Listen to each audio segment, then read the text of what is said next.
అందరికీ నమస్తే అండి. దేశ రాజధాని ఢిల్లీ అసెంబ్లీ ఎన్నికలు ఇప్పుడు రాజకీయంగా దేశవ్యాప్తంగా అత్యంత ఉత్కంఠ రేపుతున్నాయన్నమాట. సో అక్కడ ఎప్పుడూ లేని విధంగా ఈసారి కాస్త టైట్ ఫైట్ కనిపిస్తోంది. గత రెండు అసెంబ్లీ ఎన్నికల్లో కూడా ఆమ్ ఆద్మీ పార్టీ ఏకపక్షంగా గెలుపొందింది. కానీ ఇప్పుడు ఏమో ఆమ్ ఆద్మీ పార్టీకి ఎదురు దెబ్బ తగులుతుందేమో, బీజేపీ అధికారాన్ని దక్కించుకుంటుందేమో అనే కొన్ని అంచనాలు, కొన్ని రకరకాల ఊహాగానాలు ఉన్నాయి.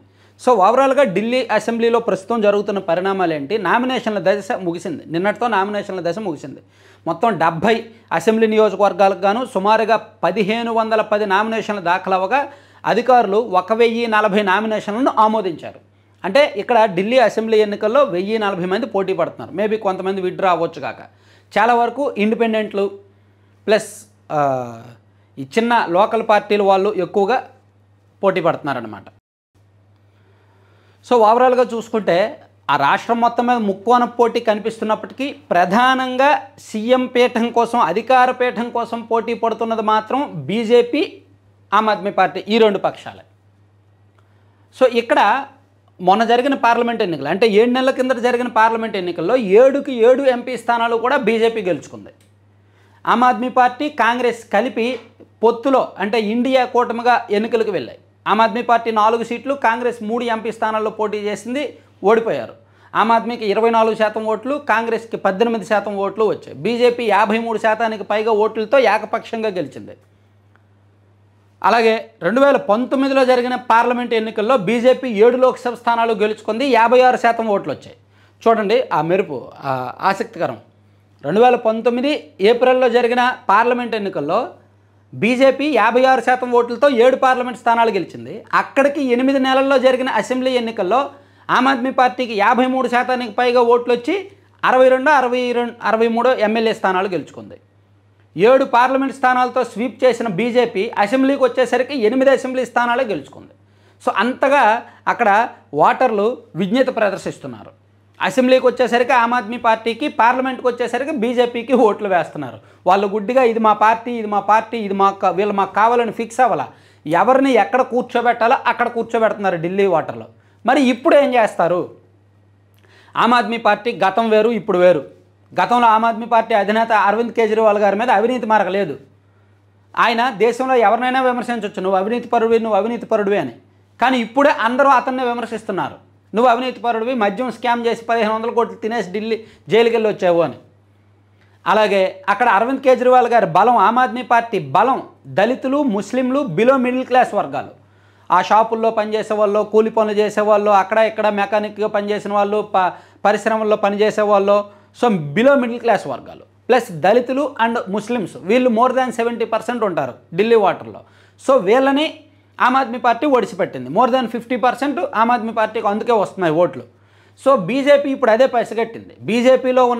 ఢిల్లీలో ఉన్న వ్యాపారులు కావచ్చు, సమీప రాష్ట్రాల నుంచి వచ్చిన వలసదారులు కావచ్చు, ప్లస్ కాస్త అగ్రశ్రేణిలో ఉన్న వాళ్ళందరూ కూడా బీజేపీకి మద్దతు ఇస్తున్నారు. సో ఇప్పుడు బీజేపీ దిగువ స్థాయి ఓటర్ల దగ్గరికి కూడా వెళ్ళడానికి అరవింద్ కేజ్రీవాల్ గారి బలం ఏంటి? సంక్షేమ పథకాలు. వాటి మీద బీజేపీ ఫోకస్ పెట్టింది. సో మేము కేంద్రంలో అధికారంలో ఉన్నాం కాబట్టి ఎక్కువ నిధులు తీసుకొస్తాము, ఎక్కువ డబ్బులు ఇస్తాము అని 2500 ప్రతి నెల మహిళల ఖాతాల్లో 2500 వేస్తామని, అలాగే ఎల్పీజీ సిలిండర్లు 500 రూపాయలు తగ్గించేస్తామని, అలాగే పండగలు వస్తే గ్యాస్ సిలిండర్లు ఉచితంగా ఇస్తామని, అలాగే హెల్త్ స్కీమ్లు, ఫ్రీ బస్సు, ఫ్రీ ఎడ్యుకేషన్ ఇవన్నీ ఇస్తామని రకరకాల వరాలు ఇచ్చారనమాట. వీటిల్లో చాలా వరకు అరవింద్ కేజ్రీవాల్ గారి ప్రభుత్వం ప్రస్తుతానికి అమలు చేస్తోంది. ఆమ్ ఆద్మీ పార్టీ ప్రస్తుతానికి అక్కడ అమలు చేస్తున్నారు. వాళ్ళు మహిళలకు 2100 ఇస్తున్నారు, ఫ్రీ బస్సు ఉంది, ఫ్రీ ఎడ్యుకేషన్ ఉంది, హెల్త్ ఉంది, ప్లస్ అక్కడ బిలో మిడిల్ క్లాస్ వర్గాలకు, ఎస్సీలకు కావాల్సినవన్నీ ఇస్తున్నారు. సో అదే వాళ్ళకి బెనిఫిట్. అక్కడ అరవింద్ కేజ్రీవాల్ గారి బలం, ఆమ్ ఆద్మీ పార్టీ బలం అదే. దాన్ని కొల్లగొట్టడానికి బీజేపీ అన్ని రకాల ప్రయత్నాలు చేస్తోంది. సో ఇప్పుడు మనకు వస్తున్న రిపోర్ట్స్ అయితే మాత్రం అక్కడ ఎక్కువగా ఇండిపెండెంట్ క్యాండిడేట్ల హవా ఎక్కువగా ఉంది. అలాగే కాంగ్రెస్ పార్టీ గతంతో పోలిస్తే ఇప్పుడు కాస్త బలపడింది. గత 2 అసెంబ్లీ ఎన్నికలతో పోలిస్తే ఇప్పుడు కాంగ్రెస్ పార్టీ ఎక్కువగా నాయకత్వం బాగుంది, ఎక్కువ ఫోకస్ పెడుతున్నారు. కనీసం ఒక 4-5 అసెంబ్లీ స్థానాలు కాంగ్రెస్ పార్టీ గెలిస్తే మరొక 10 అసెంబ్లీ స్థానాల్లో వాళ్ళు సెకండ్ ప్లేస్లో ఉండే అవకాశం ఉంది. ఆ ఎఫెక్ట్తో బీజేపీ వ్యతిరేక ఓటు చీలిపోద్ది. ఆ చీలిక కారణంగా ఆమ్ ఆద్మీ పార్టీకి దెబ్బ పడతాది అనేది అక్కడ లోకల్ నుంచి వస్తున్న ఫీడ్బ్యాక్.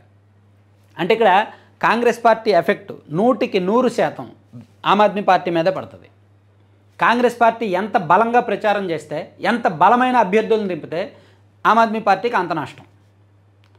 వీళ్ళు పార్లమెంట్ ఎన్నికల్లో పొత్తుతోనే వెళ్ళారు, ఇండియా కూటమిగా వెళ్ళారు, కానీ ఫలితాలు బాలేవు. మొత్తం అన్ని పార్లమెంట్లు బీజేపీ గెలిచింది. కాబట్టి అరవింద్ కేజ్రీవాల్ గారే కాంగ్రెస్ పార్టీని వద్దన్నారు. మీ సపోర్ట్ మాకు అవసరం లేదు, మీకంటే మేమే ఇక్కడ బలంగా ఉన్నాము, మీకు సీట్లు ఇవ్వడం వల్ల మీరు ఓడిపోతున్నారు, మేము ఓడిపోతున్నాము, కాబట్టి మేము సింగిల్గా వెళ్తాము, ఆఫ్టర్ రిజల్ట్స్ ఏమైనా అవసరం అయితే కలిసి వెళ్దాము, ప్రభుత్వం ఏర్పాటు చేద్దాము, కానీ మీ సాయం మాకు అవసరం లేదు అని. ఎందుకంటే గత 2 ఎన్నికల్లో కాంగ్రెస్కి ఒక్క సీటు కూడా రాల, ఒక్క అసెంబ్లీ కూడా గెలవాల. మరి అలాంటిది చూసి వాళ్ళతో ఎందుకు పొత్తు పెట్టుకుంటారు? పొత్తు పెట్టుకుంటే కనీసం 15-20 సీట్లు ఇవ్వాలిగా, అవి కూడా ఆమ్ ఆద్మీకి నష్టమేగా. అందుకని అరవింద్ కేజ్రీవాల్ గారు వద్దన్నారా, కాంగ్రెస్తో పొత్తు వద్దన్నారు. కానీ ఇప్పుడు అదే దెబ్బ కొట్టేలా ఉంది. కాంగ్రెస్ పార్టీ ప్రియాంక గాంధీ గారు, రాహుల్ గాంధీ గారు అండ్ కాంగ్రెస్ పార్టీ అగ్రనాయకులందరూ కూడా ఢిల్లీలో ప్రచారం చేస్తున్నారు, ఢిల్లీ చుట్టూ తిరుగుతున్నారు, విపరీతంగా హార్డ్ వర్క్ చేస్తున్నారు.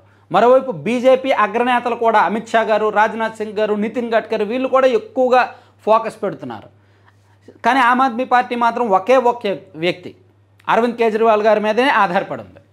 ఆయన మీదన గత 2 దఫాలుగా ప్రజలకి అరవింద్ కేజ్రీవాల్ గారి మీద ఉన్న అభిప్రాయం వేరు, ఫోకస్ వేరు. ఇప్పుడు ఉన్న అభిప్రాయం వేరు, ఫోకస్ వేరు. సో అందుకే అది కొంత తేడా కొట్టే అవకాశం ఉంది. సో గత 2 ఎన్నికల మాదిరిగా ఇప్పుడైతే ఫలితం ఉండబోదు. గత ఎన్నికల మాదిరిగా అంత ఏకపక్ష రిజల్ట్ అయితే ఇప్పుడు ఉండదు.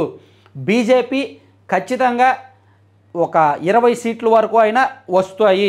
ఆ తర్వాత మ్యాజిక్ ఫిగర్కి కావాల్సిన 35-40 సీట్లు వస్తాయా లేదా అనేది చెప్పలేం. కానీ బీజేపీ అయితే మాత్రం బలమైన పక్షంగా ఉంటుంది. అసెంబ్లీ ఎన్నికల్లో ఈసారి రిజల్ట్ మారుతుంది అనేది లోకల్ నుంచి వస్తున్న ఫీడ్బ్యాక్ అనమాట. సో అక్కడ రకరకాల చర్చలు ఎప్పటికప్పుడు మారుతూ ఉన్నాయి. సో ఉన్నదన్నట్టు మనం కూడా డైలీ అప్డేట్స్ కానీ లేదా వారానికి 1-2 సార్లు కానీ ఫీడ్బ్యాక్ ఏంటనేది చూద్దాం. Thank you.